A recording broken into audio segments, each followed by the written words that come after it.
I'm Master Sergeant Dakota Belcher. I'll be the host for this fireside chat. I am the 61st Fighter Squadron Senior Enlisted Leader at Luke Air Force Base and a proud Tesseract LNO as well. So, with that being said, let's go ahead and get started.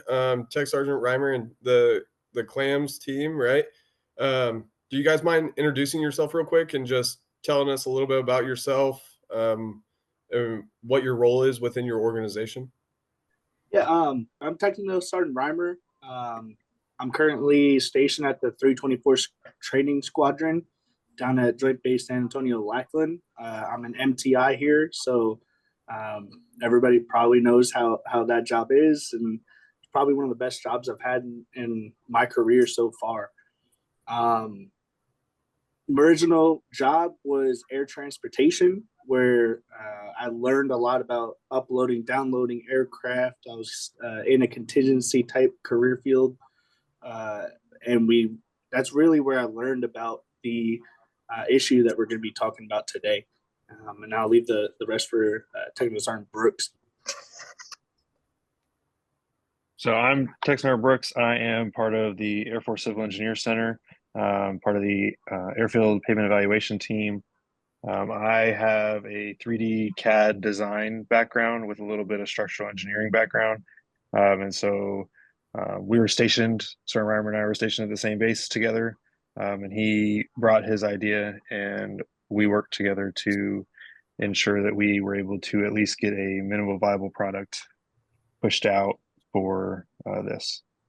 Yeah, that's awesome. So do either one of you gentlemen mind just like talking about the project, right? Can you share what the project is and like specifically what kind of problem you're trying to address? Yeah, I'll touch on that. So what we're trying to do is find a better way to download our aircraft in austere environments. These are locations where we don't have our aircraft K loaders, whether it's a 25K or a 60K. These environments, when you don't have those aircraft loaders, we utilize methods like the combat method B or the combat method C, which is two different variations of how to download C-130 aircraft. The combat method B, which is primarily what we are trying to replace, is where we extract multi-pallet trains or multiple conjoined pallets off of a C-130. Is placed on 55-gallon barrels while the C-130 is physically taxiing or flying away. This requires a lot of manpower. We require at least 5 personnel to do the combat method B. And we're looking at trying to reduce that number and minimize the safety aspect of the combat method B, because it is an extremely unsafe method. When Sergeant Brooks and I were kind of designing this, we got to a point where we realized that this isn't just here to replace those few methods. This is something that we can also utilize as a stationary place to build cargo. So in those locations that we actually have those aircraft loaders, we can use this as what's called a highline dock, thus allowing us to build our cargo on this instead of taking out an aircraft loader to actually build up what we need. And then we can also utilize this to upload aircraft, which gives us the leading edge to be able to redeploy our cargo in that more of hub and spoke style dynamic. That's really quite interesting because I'm curious as well, like how did you come up with this idea, right? Like what were you taking a nap and then you just had a dream, or like how did you I guess have this idea? Did you feel a pain at some point in your career where it was like we just have to fix this problem? So when I was stationed at the 435th Contingency Response Squadron out in Ramstein, we were kind of the leading edge when the Air Force was building the ACE program, when the Air Force was building MCA. So we would continuously deploy out and do these combat method Bs. There's been times where my team and myself have had to physically pick up 1,000-pound pallets with our bare hands because the 55-gallon barrels would tip over. And it was one of those quick reactions that we had to do to save other members' lives, honestly. So after doing a lot of those combat method Bs, I knew that there had to be a better way to download these aircrafts when we don't have those aircraft loaders. And then after a lot of thinking, I think I had designs for about a year before I met Sergeant Brooks. And that's where we kind of came up with the idea of taking a ISU platform, something that's already able to fly on our aircraft, cutting it in half, and then pretty much adding the roller system from our aircraft loaders to be able to line this back up to the ramp of a C-130 and then download those multi-pallet trains. I think it's really interesting how you're also just you're being resourceful and utilizing things that are already existing, right? Like you're not trying to reinvent the wheel. You're just simply trying to solve the problem, which is oftentimes ends up being the most impactful of them all. So like what other than safety, right? Like you've hit on that pretty well, and that totally makes sense as being the forefront of this. But like, what other impacts are there to these missions with the implementation of clams? When I was at Tyndall, I got to see the where the Air Force kind of went with its MCA program. Again, when I was in that CR, the contingency response unit, we were building it from the ground up, and then being able to see years down the road what the Air Force really wanted to do with it.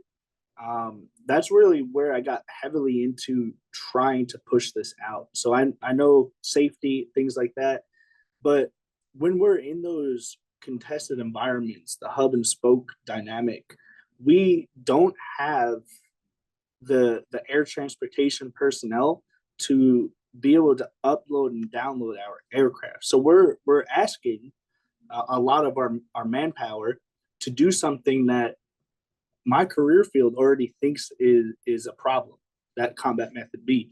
And putting those members into the situation, right? We're asking 5 personnel to be able to do this. With the implementation of the CLAM, we're looking at reducing that number from 5 personnel down to 2, which is about a 66% manning reduction. With that, right, we're allowing those smaller teams to then be able to do more within that area that they're in.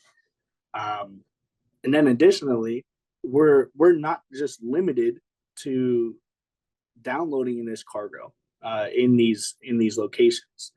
Again, with the addition of wheels onto this idea, we are able to actually redeploy our cargo back out, which is a pretty extensive dollar amount for the military. We're talking about tasking a whole aircraft, whether it's a C-17 or a C-130, to be able to fly in that aircraft loader, to then just be able to re-upload our multi-pallet trains. I mean, you hit on a lot of different like return on investments in particular. I think that's really awesome. And it's obviously well thought out as well. What are some of the challenges that you've experienced so far with trying to implement this, right? Like, especially trying to get something to scale at the enterprise level of the Air Force. That's a pretty difficult thing, right? And what lessons have you learned from that? What barriers are in the way? If you just don't mind sharing that story a little bit. Yes, sir. So I've experienced a lot of challenges throughout the past. We're almost in 2025, so it's been over 5-6 years that I've been trying to push this idea forwards. I would say the main challenge or hurdle that I'm trying to get over is getting funding. I've won base Spark Tank programs. I've won multiple other different things, but it all boils down to where is the funding actually coming from, and that's regardless of the wins that we've had, that seems to be where it actually stops. I can get I can count numerous base commanders that have had squadron commanders that fully supported it, but it is that lengthy process of trying to find the funding for R&D, which I understand is always going to be a hard ask. Especially, I've been in contact with the Wright Brothers Institute in the past, which is actually something that the Tesseract team has put me in contact with. I've gained quotes, designs, especially with Sergeant Brooks. Figuring out how we're going to do this, and really that's what we're waiting on right now is being able to actually build this. I feel like that's a common barrier in the innovation space, right? And it it is very frustrating, but I I've seen it firsthand where multiple projects then end up finding the funding and then it takes off like a rocket. So I know as a fellow innovator, I appreciate your hard work and effort in this, man. How did your team like collaborate, right? You said that you worked with Sergeant Brooks at um, the Civil Engineering Center, right? How did this team get built? Like you said that you were stationed together elsewhere. How impactful has it been to be able to actually like collaborate with somebody else and really refine this idea to make it what it is today? So I come from that air transportation background. I know nothing about CAD, how to design an actual piece of equipment. I can get measurements. I've done a lot of housing work, automotive work in my personal time, right? But being able to take these dimensions and kind of give it to Sergeant Brooks and see it on paper, take that file, actually be able to uh, 3D print it from there has kind of opened my eyes to working with other individuals and the knowledge that they can actually input on whatever we're trying to push forwards, right? Um, I never would have thought the day that Sergeant Brooks and I met, it was he probably can remember it. It was a real stressful day. We were uploading his equipment to go to I think it was Africa at the time. There was issues with the equipment here and there. Then we just kind of stayed in contact because my unit was deploying them out. Um, and that's where we were kind of bouncing the ideas back and forth to each other. I think I was in my base Spark Tank program at the time, and that's when I kind of asked him for some help. Yeah, so I can add a little bit to that. So yeah, so we come from similar backgrounds as well, and I think that's where Sergeant Rymer and I really connected. So I was part of the CRG as well, the contingency response group out at Ramstein, just a couple years prior to him, and so we kind of had that similar background of how to do the method B offloads and what this really is going to fix. And so I got pretty passionate about it as well. And then coming from my background, and being able to take his idea and talk through it and come up iteration after iteration, and just fine tune it to where we came up with the product that we have today. But it's been a great journey so far, and I can't wait to see where it goes from here. Yeah, that's awesome. I feel like this is a prime example of that you can't solve all the problems all by yourself, right? Like you need to build a team that is of like-minded and differentiating minded individuals as well, because then you end up with the best possible product at the end. I think that's really awesome that you guys stayed in touch and are still working this. So what are what are some of the next steps for your project? Like where do you guys want to take this? Do you have a roadmap that's lined out? Just really, where do you guys want to go with this? I think when looking at a roadmap, right, we would like to within the next 12 months, right? We're not considering funding. Let's say we do get the funding for it at some point.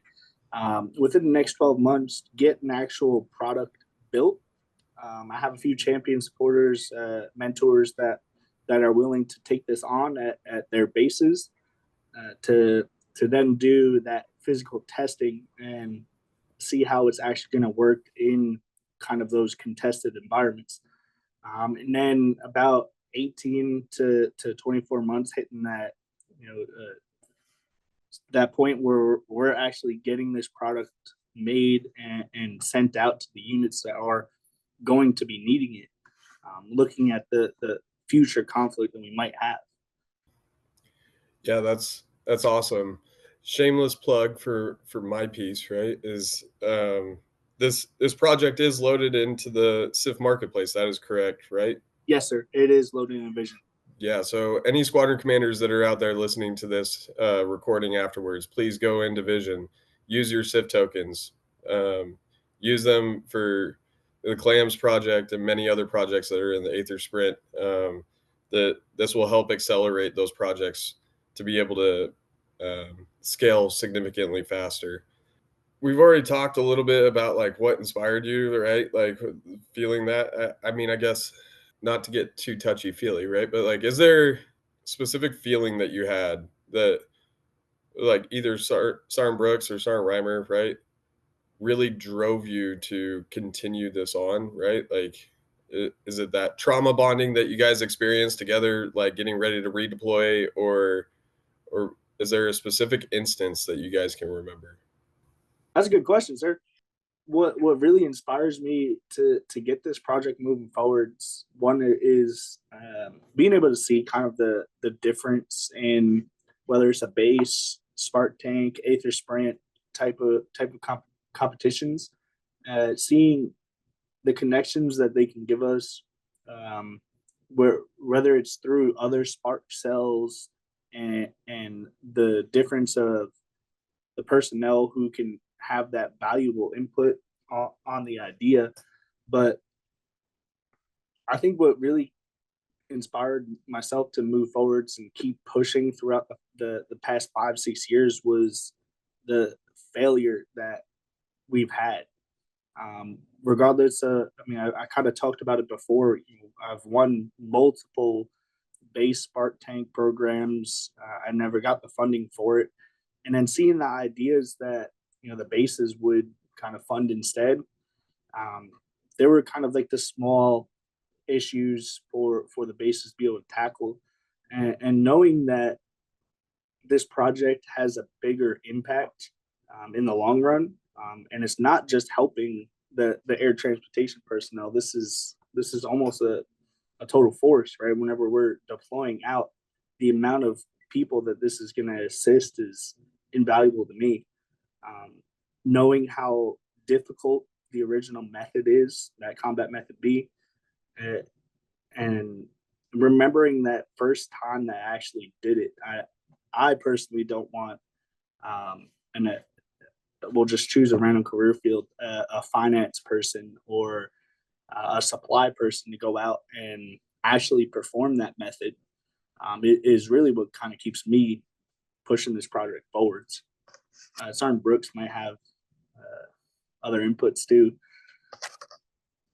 Yeah, so I think for me that once I was presented the idea from Sergeant Rymer, it really hit home with my CR experience as well. So we did Method B with NVGs, and it is super dangerous because you lose depth perception with NVGs as well. And this almost, I mean, it will completely eliminate that depth perception, that danger that is associated with using those oil drones. And so once I found out about this idea, I kind of was just like, I'm all in. Let's do this thing. Let's fix what our experiences were in the CR and make it better for future generations. I think it's important to share that story as well. I think that's cool that you guys remembered a specific event that then, drove this for 5-6 years later. It's it's important that we continue to, encourage airmen everywhere to be able to continue with these initiatives.